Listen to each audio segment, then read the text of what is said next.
Salut à tous, bienvenue dans ce nouveau module un peu particulier avec un nouveau format. Cette fois, j'ai pas de script, j'ai juste quelques notes que je lis comme ça, donc c'est plus ou moins de l'improvisation.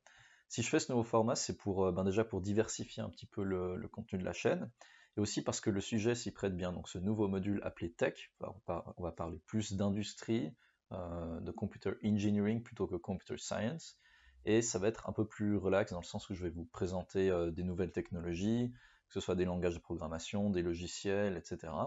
Et vous allez pouvoir donner aussi votre avis sur ces choses, voir si vous avez déjà expérimenté ça, donc ce sera un peu plus interactif. Mais le principal de la chaîne va quand même rester les autres vidéos des autres modules, c'est-à-dire l'aspect un peu plus computer science, un peu plus académique et avec les fondements de l'informatique de base, avec en complément ce module sur le côté ingénierie. Même ce ne sera pas un cours de software engineering à proprement parler.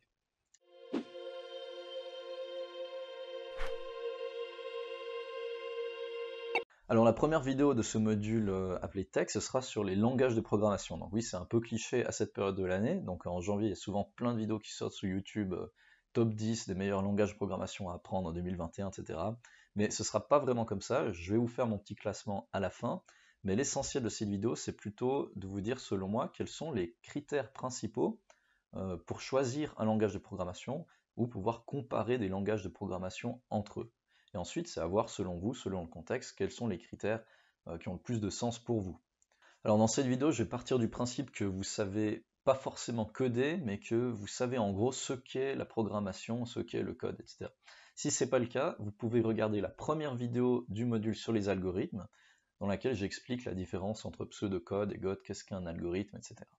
Malheureusement, j'ai pas fini le module sur le hardware, dans lequel je compte expliquer ce qu'est que le langage machine, donc comment est-ce que le code se transforme en langage qui est exécuté par la machine. Ça viendra un peu plus tard, il y aura sûrement aussi un module sur les compilateurs, etc. Mais il n'y aura pas de cours de programmation, ça vous en trouvez beaucoup sur YouTube. Alors avant d'entrer dans le vif du sujet, j'aimerais commencer par minimiser l'importance des langages de programmation dans l'informatique. Donc oui, c'est important, mais il faut se rendre compte que la programmation, ça reste juste un outil pour appliquer des concepts comme l'algorithmique, les protocoles de réseau, les systèmes distribués, etc. Et même quand on est dans le côté pratique, quand on est dans l'industrie, dans l'ingénierie, bien sûr que si vous êtes développeur, il y aura une grande partie de code, de programmation, mais si on est ingénieur ou système architecte ou chercheur en informatique, la programmation, c'est une petite partie du travail finalement. Donc il faut minimiser un petit peu ça. Alors je vais vous parler de plusieurs potentiels critères vont se décomposer en sous-critères dans l'ordre d'importance selon moi. Donc j'ai mis tout d'abord l'environnement technologique, on verra après ce que c'est exactement. Ensuite les caractéristiques techniques, puis l'accessibilité, ensuite carrière et en dernier popularité. J'ai mis popularité en dernier parce que selon moi c'est pas un vrai critère, d'où le nom potentiel critère que j'ai mis ici, et on verra pourquoi. Mais avant d'entrer dans tous ces critères, il faut préciser que ce qui est important par-dessus tout, évidemment, c'est le contexte d'utilisation. Selon le contexte d'utilisation, tous ces critères, ils seront plus ou moins importants pour vous. Donc ça dépend ce que vous voulez faire et qui vous êtes. Par exemple, si est-ce que vous êtes un data scientist et vous voulez faire du machine learning ou de l'analyse de données? Est-ce que vous êtes un développeur, vous développez un service web ou une application mobile? Est-ce que vous êtes ingénieur en big data ou vous voulez faire du streaming? Ou est-ce que vous êtes chercheur en cryptographie et vous faites un proof of concept pour un nouveau protocole, etc. Alors on commence par l'environnement technologique. Par environnement technologique, j'entends tout ce qui est technique, mais qui a autour du langage de programmation, qui ne concerne pas vraiment les caractéristiques internes au langage. Et dans cette catégorie, eh bien, il y a plusieurs sous-critères. En premier, j'ai mis quelles sont les technologies utilisées. Donc selon moi, ça c'est vraiment le principal. Ça dépend quelle est la plateforme technologique qui entoure votre environnement de travail. C'est ça qui va déterminer quels sont les langages qui sont disponibles pour vous ou pas. Donc si vous prenez par exemple Spark, Spark c'est une technologie qui permet de faire du distributed processing, donc d'analyser et de faire du traitement sur beaucoup de données à très grande échelle sur un réseau en fait de machines. Spark c'est une technologie qui est codée avec le langage de programmation Scala, mais Spark peut être utilisé avec trois autres langages. Il y a donc Scala, Java, Python et R, un des quatre. Donc si vous décidez que dans votre contexte vous allez utiliser Spark, ben vous serez limité à choisir un de ces quatre langages de programmation et pas un autre. Et c'est la même chose, ça peut dépendre d'une plateforme existante. Donc par exemple, si vous codez une nouvelle fonctionnalité dans un système d'exploitation, souvent les systèmes d'exploitation ils sont écrits en C. Donc vous allez probablement devoir écrire du C. Et si c'est du code qui interagit, donc qui n'est pas dans le système d'exploitation, mais qui interagit avec, qui est par-dessus, vous allez probablement coder dans un langage système, donc que ce soit Perl, Bash, PowerShell. Si vous codez une application mobile, donc si vous êtes une application Android, probablement Java ou Kotlin, parce que c'est un langage supporté par la plateforme, ou Swift si vous codez pour une application iOS. De la même manière, si vous voulez faire du front-end, donc c'est-à-dire ce qui se passe dans le navigateur de l'utilisateur, dans le cas du développement web, ce sera probablement du JavaScript, simplement parce que le navigateur supporte principalement ce langage. Je dis bien principalement parce qu'il existe aussi un projet qui s'appelle WebAssembly, qui en gros permet de compiler n'importe quel langage de programmation dans ce WebAssembly, qui est une sorte de langage machine qui est compris par les navigateurs, donc Chrome, Firefox, etc. Et il existe aussi ce qu'on appelle des transpilers qui permettent de convertir un langage à un autre. Donc si vous avez du code, par exemple en Golang, et que vous voulez absolument le faire tourner dans un navigateur, vous pouvez utiliser le transpilateur Gopher.js qui va le traduire, si vous voulez, en JavaScript. Mais vous voyez que peu importe l'environnement, vous êtes limité par la plateforme. Donc c'est la plateforme d'abord, vous devez choisir si je vais coder dans cet environnement, et c'est ça qui va limiter votre choix de langage. Ensuite, dans le même critère, donc le critère environnement technologique, il y a un deuxième sous-critère que j'ai mis qui sont les librairies disponibles. Donc ça, c'est pas vraiment la plateforme environnante, mais c'est plutôt du code, en fait, que vous allez réutiliser. Donc souvent, quand on programme, on ne va pas réinventer la roue à chaque fois. Quand on veut ajouter une certaine fonctionnalité, on va regarder si certains morceaux du code n'ont pas été déjà écrits par quelqu'un d'autre et mis dans une sorte de paquet de code qu'on appelle une librairie. Et ces librairies, elles sont disponibles sur des serveurs web disponibles, donc vous pouvez télécharger à chaque fois ce code écrit en librairie dans votre code que vous êtes en train de faire pour votre application. Et souvent, ces librairies, elles peuvent être disponibles dans certains langages et pas dans d'autres, selon qui l'a écrit. Et vous allez souvent choisir votre langage de programmation selon les librairies qui sont disponibles dans votre application. Et aussi, selon les langages de programmation, c'est plus ou moins facile d'accéder à ces plateformes qui distribuent des librairies de code. Donc, il y a plus ou moins de choix aussi. Donc, par exemple, en JavaScript, avec Node.js, vous avez un système qui s'appelle NPM pour Node Package Manager. Et en gros, les gens mettent leur librairie JavaScript là-dessus. Et puis, il y a un système assez pratique pour pouvoir télécharger ces librairies, donc les dépendances, dans votre code. Si vous faites du Java, par exemple, il y a un système qui s'appelle Maven. Vous avez un peu l'équivalent. Mais les deux fonctionnent de manière un peu différente, dans le sens où, par exemple, sur NPM, vous avez vraiment tout et n'importe quoi, parce que c'est très libre. N'importe qui peut mettre sa petite librairie en JavaScript, alors que Maven, en général, si vous voulez mettre quelque chose sur Maven Central, donc le principal endroit où on met ses librairies Java, il vous faut passer un certain contrôle de qualité quand même. Vous ne pouvez pas mettre n'importe quoi comme code. Et puis sur ces plateformes, vous avez aussi la quantité de librairies qui sont disponibles. Mais attention quand on compare, parce que si vous prenez par exemple JavaScript avec ce système NPM dont je vous ai parlé, vous avez énormément de choix. Prend beaucoup plus de choix, beaucoup plus de nombre de librairies que Maven avec Java. Mais attention quand on compare, parce qu'il faut bien se rendre compte que dans certains langages de programmation, il y a des choses qui sont déjà implémentées dans le langage de programmation lui-même, et vous n'avez pas besoin d'une librairie externe pour ça. Donc par exemple, si je prends une structure de données assez simple, qui s'appelle Binary Heap, on en parlera dans le module algorithme, c'est une structure de données qui est déjà implémentée dans l'implémentation standard de Java. Donc vous n'avez pas besoin de télécharger une librairie externe si vous voulez utiliser cette structure de données. Par contre, en JavaScript, elle n'existe pas, donc vous êtes obligé d'aller chercher sur NPM pour voir si quelqu'un a écrit une librairie qui code cette structure de données et ensuite la télécharger. Donc attention quand on compare les deux, c'est pas parce qu'il y a un système qui a plus de librairies disponibles que forcément ça veut dire que ça va être plus facile de coder dans ce système. Toujours dans le même critère environnement technologique, il y a un troisième sous-critère qui sont les frameworks disponibles. Donc un framework, vous voyez ça un peu comme plein de librairies en une qui vous donnent plein de fonctionnalités dans un certain contexte et qui vous facilite la vie lorsque vous codez dans un certain contexte technologique. Donc un exemple typique, c'est le développement web. Quand vous faites du développement web, vous devez définir, peu importe le langage, vous devrez définir des routes. Donc pour quelle URL va correspondre quelle page ou quelle action.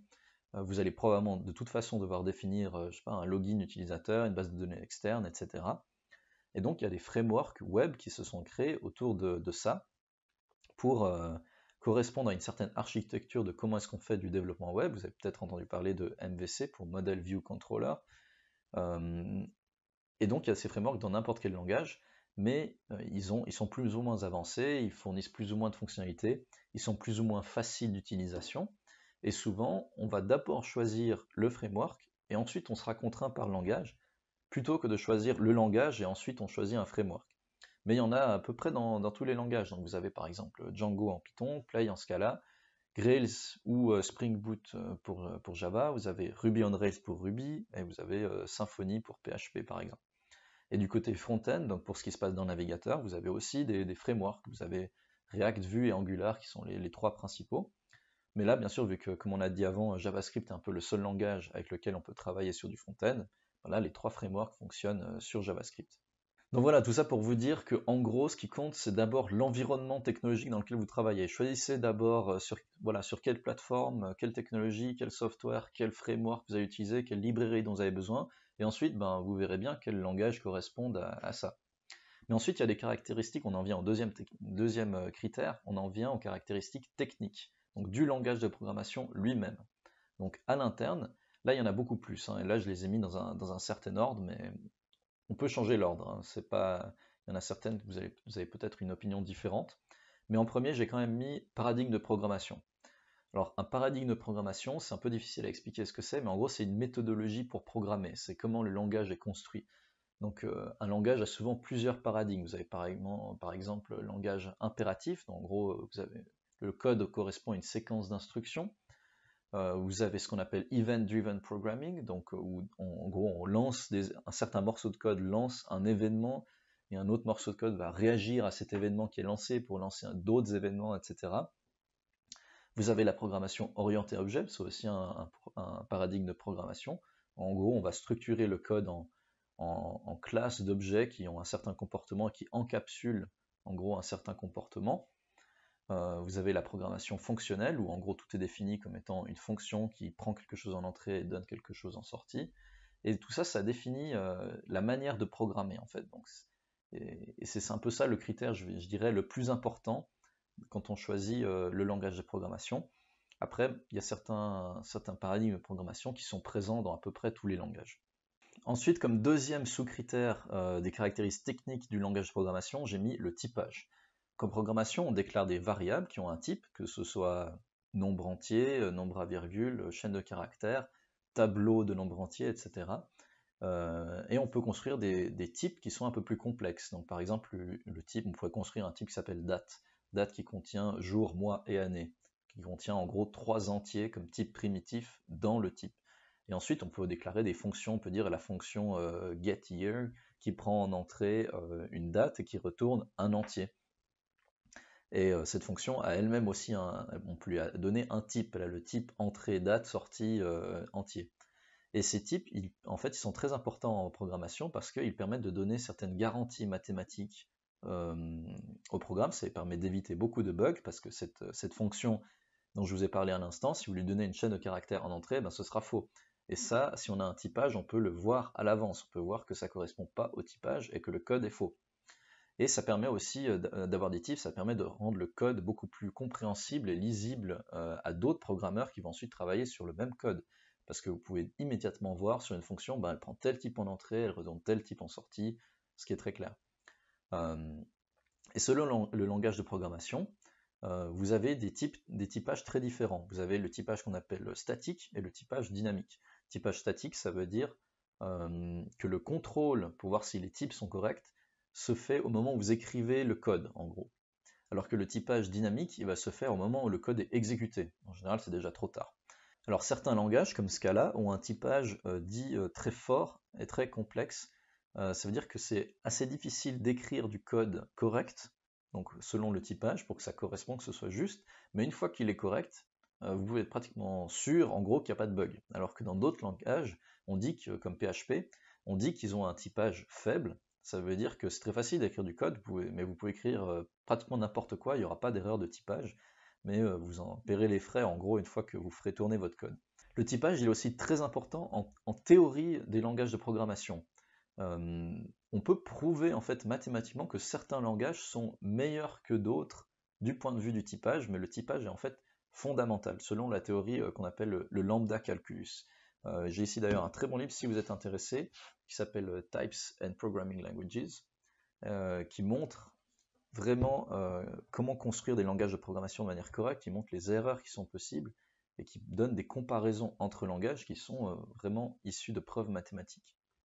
Le typage, c'est important pour prévenir les erreurs du programmeur, mais aussi les attaques contre le langage lui-même. J'en viens d'ailleurs au troisième sous-critère de ces caractéristiques techniques, qui est la sécurité du langage. Alors il y a tout un domaine qui s'appelle Language-Based Security, qui est en gros un ensemble de techniques pour, quand on conçoit un langage de programmation, pour qu'il résiste à certaines attaques qu'on fait sur les langages. Par exemple, l'attaque par buffer overflow, j'en parlerai sûrement dans une autre vidéo. Et vous avez certains langages comme C ou PHP qui sont connus pour avoir beaucoup de vulnérabilités de sécurité, notamment les attaques buffer overflow. Et c'est partiellement dû au fait qu'ils ont un typage trop faible. Ensuite, comme quatrième critère, j'ai mis si le langage est parallélisable. En réalité, c'est un paradigme de programmation qu'on appelle la programmation concurrente, mais je l'ai quand même mis dans sa propre catégorie, parce que ça ne détermine pas forcément la manière de coder, mais c'est plus une fonctionnalité supplémentaire du langage, si vous avez besoin, en gros, de diviser ou dupliquer votre code pour qu'il puisse tourner en même temps à plusieurs endroits. Alors, écrire du code qui fait ce genre de choses, c'est plus compliqué qu'il n'y paraît, il y a quand même pas mal de notions de programmation concurrente qu'il faut connaître, comme les mutex, les sémaphores, potentiel deadlock, les routines, etc. Et il y a certains langages qui offrent plus de support que d'autres concernant le multithreading, donc la possibilité de séparer en fait son code sur plusieurs exécutions parallèles. Vous avez des langages comme Go ou Rust qui sont conçus dans cette optique, donc ils ont vraiment mis la programmation concurrente, le multithreading, au cœur de leur conception. Et c'est pour ça qu'ils sont très utilisés, par exemple, dans la conception de systèmes décentralisés, peer-to-peer, blockchain, etc. Parce que quand on écrit du code dans ce domaine, on écrit souvent le code pour un nœud qui doit, en gros, réagir à ce qui se passe quand il reçoit des requêtes d'autres nœuds et en même temps envoyer d'autres requêtes, d'autres messages un peu partout dans le réseau. Donc il y a beaucoup de choses qui se passent en même temps, et c'est très important et très intéressant de tirer profit de la programmation concurrente.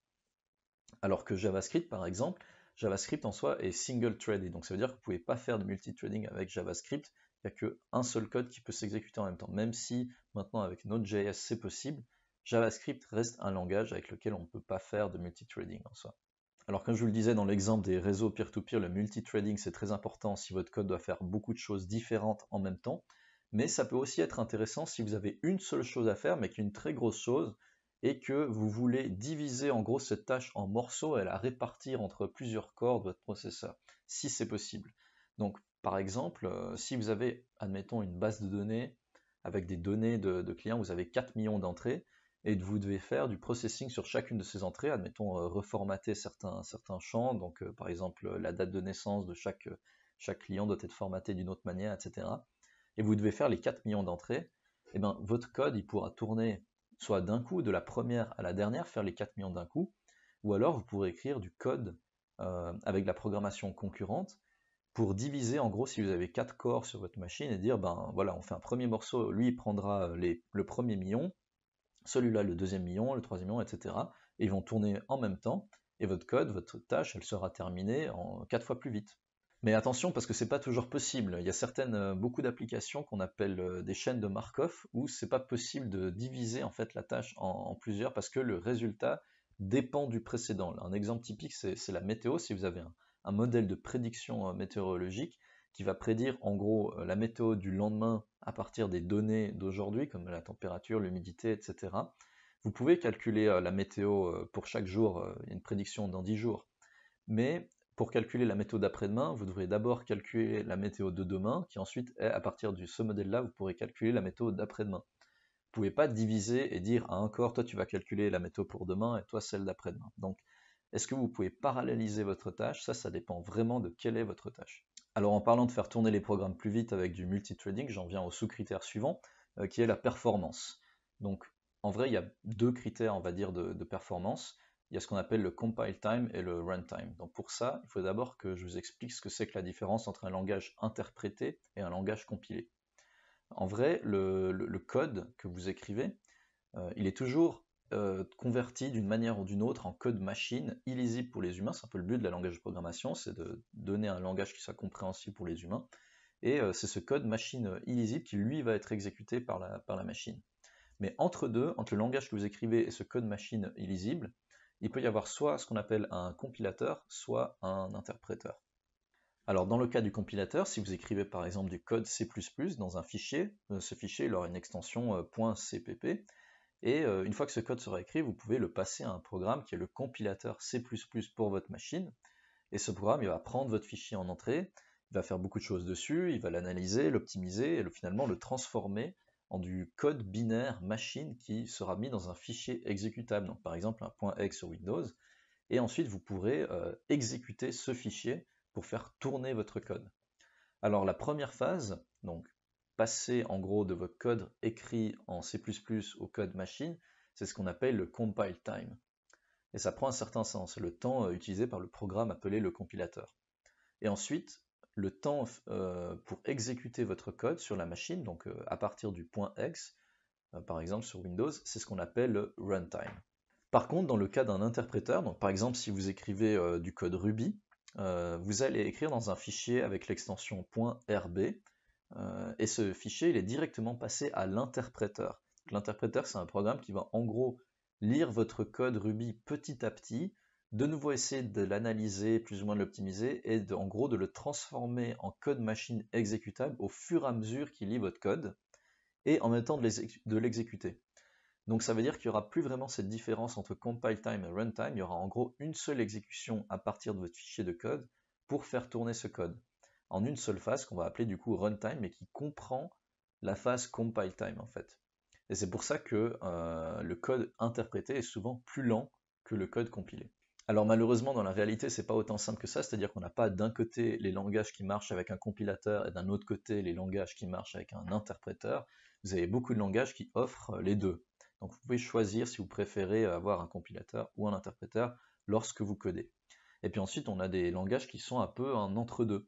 Si vous prenez par exemple Java, Java fonctionne, et tous les autres langages basés sur Java d'ailleurs, donc que ce soit Kotlin, Groovy ou Scala, ils sont basés sur un système qu'on appelle la JVM, pour Java Virtual Machine.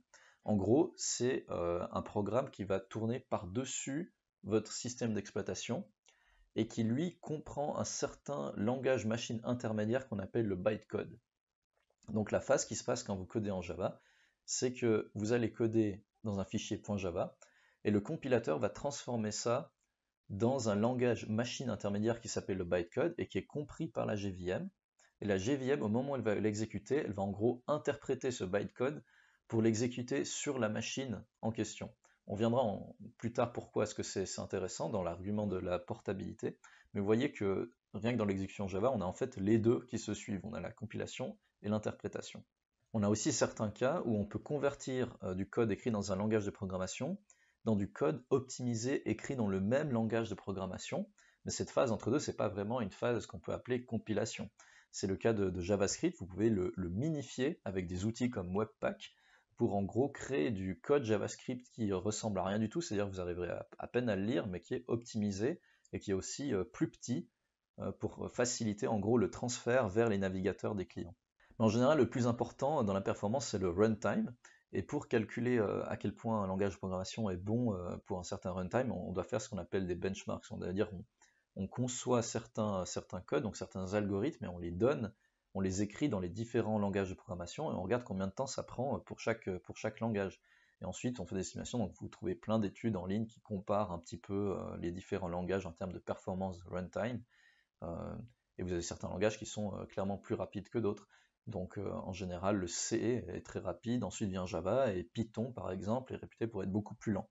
Toujours dans la catégorie des caractéristiques techniques du langage, on a le critère de la verbosité. Donc en gros, pour une même fonctionnalité, combien de lignes de code est-ce que ça va prendre? Et là, vous avez beaucoup de différences entre les langages. Donc Java est réputé assez verbose, donc c'est-à-dire que même pour écrire un truc très simple, il va falloir écrire beaucoup de code Java, alors que peut-être que la même fonctionnalité ou le même code écrit en Python, ça vous prendra 5 fois moins de lignes de code. Donc c'est une question un peu de lisibilité du code, mais on en reviendra plus tard dans la catégorie des critères concernant l'accessibilité. mais ça concerne aussi la taille finale du code. Dans la plupart des cas, ce ne sera pas vraiment un problème, donc c'est pour ça que j'ai mis ce sous-critère assez bas dans la liste. Mais si vous faites par exemple du front-end, bah, évidemment ce sera pratiquement toujours JavaScript, mais la taille du code est importante dans le sens où à chaque fois que quelqu'un se connecte sur votre site web, il va télécharger le code JavaScript sur son navigateur, et pour minimiser un peu la latence et faire que l'expérience utilisateur soit plus rapide, pas qu'ils doivent attendre pour charger votre page, bah, c'est important que la taille du code soit assez petite. Dernier critère dans cette catégorie, la portabilité. Donc ça veut dire est-ce que le code que vous avez écrit peut être exécuté sur plusieurs plateformes différentes. Et c'est là on en revient à ce que je vous disais avant sur Java, sur la Java Virtual Machine. L'idée c'était que lorsque vous compilez votre code en bytecode, ensuite ce bytecode peut être exécuté sur les JVM qui sont sur n'importe quelle machine. Donc c'est-à-dire que la JVM elle est capable de comprendre le bytecode et ensuite de l'exécuter sur n'importe quelle plateforme. Donc vous compilez une seule fois et vous pouvez exécuter ce code n'importe où. C'était ça un petit peu l'idée. Par contre, si vous codez sur des systèmes embarqués, donc je ne sais pas, sur un drone ou un robot, probablement que le code il sera très dépendant de l'environnement et puis il ne pourra pas être exécuté ailleurs. Donc là, il y aura beaucoup moins de portabilité. Mais il faut savoir que de nos jours, la question de la portabilité elle est un peu moins importante parce qu'on a des technologies comme Docker. En gros, votre code il est mis dans ce qu'on appelle un container qui a une sorte de système d'exploitation virtuel avec tout ce qu'il faut et qui peut tourner sur n'importe quel OS physique. Donc, peu importe que votre code tourne seulement sur Linux, vous allez pouvoir le mettre dans un container Docker qui a une image, ce qu'on appelle une image virtuelle du système d'exploitation Linux, et ensuite ce container Docker, lui, il pourra tourner sur n'importe quel serveur. On passe maintenant à la troisième catégorie de critères, l'accessibilité. Donc là, on va plutôt parler du programmeur et pas vraiment du langage de programmation lui-même. Et comme premier sous-critère, j'ai mis la facilité d'apprentissage. Donc ça dépend vraiment des paradigmes de programmation qui sont présents dans le langage. Et là, il faut faire la distinction entre le langage appelé low level et les langages dits high level. Donc par exemple, C, qui est un langage dit low level, il est plus proche de la machine. Donc ça veut dire que vous aurez besoin de connaître certains trucs plutôt liés au hardware, donc comme les pointeurs, l'allocation de mémoire, etc. Mais il n'y aura pas beaucoup de constructions évoluées comme la programmation orientée objet ou programmation fonctionnelle, qui sont des choses à apprendre en soi. Et de l'autre côté, si vous prenez un langage high level comme C++ ou plutôt Java, et ben vous aurez des constructions un peu plus évoluées, donc il y aura plus d'abstraction, il y aura certaines choses dites bas level au niveau de la machine dont vous n'aurez pas besoin de vous soucier, mais il faudra peut-être apprendre des constructions un peu plus évoluées. Par contre, une fois que vous les aurez apprises, le langage sera sûrement beaucoup plus facile d'utilisation. Pour prendre un exemple concret, on va parler de la destruction d'objets dans le contexte de la programmation orientée objet. Donc dans ce paradigme de programmation, en gros on crée des variables et pour ça on doit leur allouer de la mémoire. Et à un moment donné, il faut libérer cette mémoire pour qu'on puisse créer d'autres objets et leur allouer de la mémoire, sinon à la fin on aura une exception out of memory et puis notre programme va se terminer. Donc en C++ par exemple, il faut gérer soi-même la destruction d'objets. C'est-à-dire que le programmeur, il doit apprendre quand est-ce qu'il faut libérer la mémoire, donc il doit vraiment explicitement dire dans ce code, maintenant cet objet j'en ai plus besoin, il faut appeler le destructeur pour libérer la mémoire. Par contre, dans Java, le programmeur n'a pas besoin de se soucier de ça parce qu'il existe un processus qui tourne tout le temps en même temps que votre code qui s'appelle le garbage collector. Et le garbage collector, en gros, il regarde quels sont les objets qui sont plus utilisés et lui-même s'occupe de les enlever pour faire de la place. Alors maintenant, si vous avez besoin un jour de changer, en gros de tuner les paramètres du garbage collector de Java, ben là par exemple ça va demander plus de compétences, il va falloir apprendre un petit peu comment le garbage collector fonctionne. Donc c'est un petit peu à double tranchant, mais en général un langage haut niveau je dirais est plus facile d'utilisation. Ensuite vous avez le typage, si le typage est faible, ben, forcément que vous aurez moins de choses à apprendre, c'est pour ça que JavaScript est très populaire, alors qu'un typage fort, comme celui de Scala, eh bien vous devrez l'apprendre et ce sera vraiment difficile pour un débutant. Mais en gros, les langages haut niveau sont probablement plus difficiles à apprendre au début, mais une fois que vous connaissez certaines constructions un peu plus évoluées, il est probablement plus facile d'utilisation. Mais Python, pour ça, est un bon entre-deux, donc au niveau de l'apprentissage, c'est un langage qui a des constructions assez évoluées, mais quand même assez simple à apprendre, même pour un débutant. Sous critère suivant, j'ai mis la facilité à lire ou à maintenir le code. Donc souvent, le code doit être relu. soit par vous, soit par d'autres programmeurs de l'équipe avec laquelle vous travaillez, que ce soit pour trouver un bug, faire du refactoring, donc changer un peu le code ou ajouter une nouvelle fonctionnalité. Et la première étape avant de s'y mettre, c'est vraiment de comprendre le code qui est déjà écrit. Et vous avez certains langages, c'est plus facile que d'autres. C'est un argument quand même assez mineur parce que si vous avez déjà programmé, vous savez que est-ce qu'un code est facile à lire ou pas, ça dépend plus de la personne qui l'a écrit que du langage de programmation lui-même. Donc le style de programmation, les commentaires, s'il y en a ou pas, etc. On a parlé avant de verbosité, eh bien c'est ici qu'il y a un avantage pour les langages moins verboses, on dira, euh, qui s'écrivent en moins de lignes pour une même fonctionnalité, et c'est forcément un peu plus facile à lire ou à maintenir. Et aussi on a parlé de typage, le typage explicite qui est vraiment écrit dans le code, ou le typage fort, rend les choses plus faciles à lire, parce que vous voyez exactement quelle fonction prend quel type, c'est un peu plus facile à comprendre un peu ce qui se passe dans le code. Critère suivant, j'ai mis la documentation. Donc en gros, c'est les explications en ligne qu'il y a sur le langage, sur les différentes fonctions, sur les librairies de code, etc., les fonctions, les types, etc. Ça aussi, ça dépend plus du programmeur que du langage, parce que beaucoup de programmeurs n'aiment pas écrire de la documentation. Mais ça dépend aussi du langage quand même, parce que dans certains langages, il y a une structure pour écrire de la documentation qui peut être incorporée directement dans le code. Le plus connu, c'est probablement Javadoc. Avec Javadoc, donc pour le langage de programmation Java, vous pouvez écrire directement dans le code sous un certain format quelle est la description d'une fonction, qu'est-ce qu'elle accepte en entrée, qu'est-ce qu'elle retourne en sortie, est-ce qu'elle lance des exceptions, et puis ensuite, avec tout ça, on peut générer certains types de fichiers dans un certain format qui s'appelle la Javadoc, qui peut être mise en ligne. Et ensuite, quand vous accédez à cette Javadoc en ligne, c'est vraiment super lisible. Il y a des hyperliens qui sont faits entre les fonctions, entre les types, etc. Donc c'est vraiment très pratique. Et ça, il y a certains langages qui sont plus évolués que d'autres dans cette approche de la documentation. Vous pouvez par exemple prendre Golang, il existe aussi un peu l'équivalent avec GoDoc, mais c'est une documentation un peu moins poussée, dans le sens où c'est simplement une description de la fonction. Dernier sous-critère dans cette catégorie sur l'accessibilité, j'ai mis la communauté. Donc est-ce que des gens sont prêts à vous aider lorsque vous voulez programmer dans un langage ou dans un autre. Et là, il faut citer bien sûr les forums en ligne comme Stack Overflow.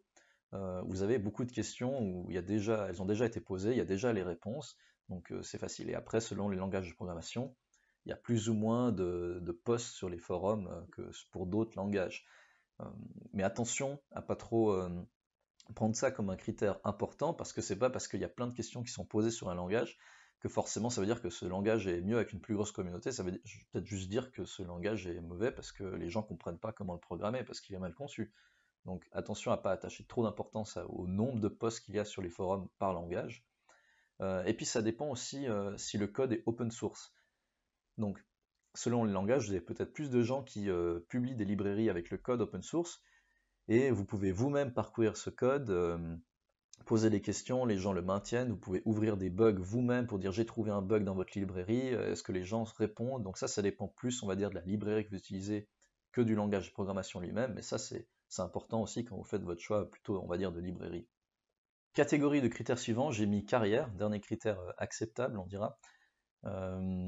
Faut pas attacher trop d'importance, je l'ai mis en dernier parce que ça dépend vraiment, votre salaire, les opportunités de carrière, ça dépend vraiment beaucoup plus du rôle en fait et des compétences d'informatique fondamentales plutôt que du langage de programmation, mais ça peut quand même jouer un rôle. Donc c'est d'abord, on va dire, les compétences techniques, scientifiques, technologies maîtrisées et ensuite les langages de programmation. Après, bien sûr, ça dépend si c'est pour des rôles d'ingénierie ou de chercheurs scientifiques, etc. Ça aura moins d'importance, les langages de programmation. Et si c'est plutôt un poste de développeur, évidemment que le langage de programmation aura plus grosse importance. Après, on peut mettre, on va dire, deux sous-critères là-dedans. Déjà, la demande, donc combien est-ce qu'il y a d'offres d'emploi liées à ce langage de programmation, et puis ensuite le salaire lié à ce langage de programmation. Donc là, de nouveau, vous trouvez plein d'études en ligne qui montrent quels sont les plus hauts salaires selon les langages, etc., combien d'offres. Mais attention, parce que c'est vraiment très lié au domaine. Donc par exemple, JavaScript, c'est un langage vraiment très demandé maintenant, mais dans le contexte, dans le domaine du data science, il n'est pas du tout demandé, ce sera plutôt des langages comme Python, R ou MATLAB qui seront très demandés. Ensuite, de manière générale, pour les langages de programmation, je dirais que le salaire est quand même lié à la complexité du langage, parce que forcément, si un bon langage est plus difficile à apprendre, on va dire, et forcément il y aura moins de gens qui le connaissent, et donc le salaire monte. Donc c'est pour ça que des langages comme Scala ou Go ont les salaires les plus élevés, on dira, parce qu'ils sont quand même plus difficiles à apprendre, et que des langages de programmation comme JavaScript ou PHP, qui sont faciles d'utilisation, faciles à apprendre, ont des salaires plus bas. Mais ça n'empêche pas que JavaScript est un langage très demandé, il y a beaucoup d'offres d'emploi. On en vient maintenant au dernier critère, ou plutôt potentiel critère, la popularité. Je dis potentiel parce que selon moi, c'est pas un critère, même si il y a beaucoup de vidéos qui sont postées, ou même des études qui sont postées pour dire quels sont le top 10 des langages de programmation les plus populaires. Alors, c'est pas un critère, déjà, c'est difficile à mesurer. Comment est-ce que vous mesurez la popularité d'un langage? La quantité de code écrit, pas vraiment, parce que déjà, il y a du code privé et du code public, donc vous pouvez pas avoir accès à tout le code qui est écrit. Et puis ensuite, comme on en a parlé avant, il y a la verbosité du langage, donc vous pouvez pas juste comparer le nombre de lignes. Mais admettons qu'on puisse calculer selon certaines métriques la popularité d'un langage, ça reste quand même pas un critère, parce que souvent les gens font le choix d'un langage de programmation pour des mauvaises raisons. Souvent parce que il est facile à apprendre, c'est rapide de coder dans ce langage, même s'il sera rempli de bugs. C'est pour ça que JavaScript est devenu très populaire. Donc il vaut mieux privilégier une analyse critique selon les critères qu'on a vus avant, plutôt que de se baser simplement sur la popularité du langage, à quel point est-ce que les gens l'utilisent. Ça ne veut pas dire qu'on ne peut pas prendre en compte des opinions, les opinions peuvent être intéressantes, voir ce que d'autres gens utilisent, mais il faut que ce soit argumenté. Voilà, c'est à peu près tout pour les critères qui permettent de choisir son langage de programmation. En parlant d'opinion, je vous donne quand même ma petite liste, même si ça n'a pas beaucoup d'importance en soi. Dans tous les langages que j'ai cités, j'ai jamais fait de Swift ou de Kotlin, de C# ou de R, donc j'ai pas du tout d'opinion là-dessus. J'ai peu touché des langages comme Perl, Ruby, MATLAB, PowerShell, Visual Basic. J'ai touché un peu de Golang, mais j'ai pas beaucoup d'opinion non plus sur ces langages. PHP, pas non plus beaucoup d'expérience, mais celui-là, je vous le déconseille fortement. Vraiment beaucoup de failles de sécurité, vraiment une catastrophe. Ensuite, JavaScript, plus d'expérience avec Node.js notamment. Alors, sans les types, c'est vraiment une horreur ce langage. Je maintiens. Mais si vous voulez vraiment faire du JavaScript, faites du TypeScript. Donc TypeScript, c'est une extension un petit peu de JavaScript qui va par-dessus, qui rajoute des types. Et avec ça, franchement, si vous rajoutez un bon framework, par exemple, pour faire du front-end avec React, vraiment, là, ça peut être vraiment un bon choix. Ensuite, C ou C++, j'ai un peu plus d'expérience côté, mais j'aime pas trop le côté bas niveau, il y a trop de choses auxquelles il faut penser si on construit un gros système. Je pense pas vraiment que de nos jours ce soit le meilleur choix. Et puis aussi, il y a beaucoup de problèmes de sécurité en C notamment. Ensuite, Python, bon langage de programmation, facile à apprendre mais puissant en même temps, bien pour écrire des petits programmes, des scripts, machine learning, data science, c'est vraiment un langage que j'utilise. J'avais d'ailleurs écrit un script pour cette chaîne YouTube, pour la vidéo qui a été malheureusement supprimée, craquer des mots de passe. Et c'est un exemple, je le mets dans la description, d'un petit programme qui est facile du coup à lire, à comprendre, à écrire, et qui marche, quoi. Donc Python, vraiment un bon langage, je dirais. Par contre, pas pour des gros projets. Donc vraiment, si on prend une architecture complexe d'un système, je ne ferai pas en Python. Ensuite, Java. Java, franchement, langage que je recommande fortement pour des grosses applications. Plus difficile à apprendre, parfois un peu trop verbose, il faut écrire beaucoup de lignes de code finalement par rapport à la fonctionnalité si on compare avec Python, mais c'est un langage très puissant qui a vraiment beaucoup de frameworks liés à ça qui ont beaucoup de fonctionnalités. Et enfin, Scala, le meilleur langage selon moi, vous l'avez sûrement vu écrit tout le long de la vidéo. Vraiment, en gros, très similaire à Java, il est basé sur Java d'ailleurs, tout code Java est valide en Scala. C'est un langage très robuste, très fortement typé, avec la programmation fonctionnelle qui est vraiment au cœur de la conception du langage, l'immutabilité aussi qui permet d'éviter beaucoup de bugs et de problèmes. Donc c'est un langage qui est difficile à coder, vraiment. Donc je ne le conseille pas à un débutant, mais le code résultant, une fois que vous avez réussi à coder, il a beaucoup moins de bugs, vous évitez beaucoup de bugs courants que vous pouvez faire dans d'autres langages de programmation. Et si vous voulez aller encore plus loin, il y a une extension de Scala qui s'appelle Scala Z, qui pousse encore le truc un peu plus loin au niveau du typage, qui vous donne des programmes encore plus robustes, mais aussi encore plus complexes à écrire. Voilà, on arrive à la fin de cette vidéo. J'espère que le sujet vous a plu et que le format aussi qui va rester secondaire sur cette chaîne vous a plu aussi, ça change un petit peu. J'espère que cette vidéo vous aidera à choisir votre langage de programmation à l'avenir et à comparer entre langages de programmation. Bien sûr, je le redis, c'est subjectif tout ça, hein, donc la sélection des critères que j'ai faite et l'ordre dans lequel j'ai mis ces différents critères. N'hésitez pas à dire votre opinion dans les commentaires, quel langage vous préférez, etc. Répondez au sondage aussi sur quel est votre niveau en programmation. Il y aura peut-être d'autres sujets à l'avenir dans ce module sur la programmation, sur les langages, etc. Mais dans la prochaine vidéo, on va parler de Git, en gros, qui va parler un peu de comment est-ce que vous pouvez contrôler les versions de votre code et travailler en équipe sur du même code. Vraiment un sujet important. À bientôt.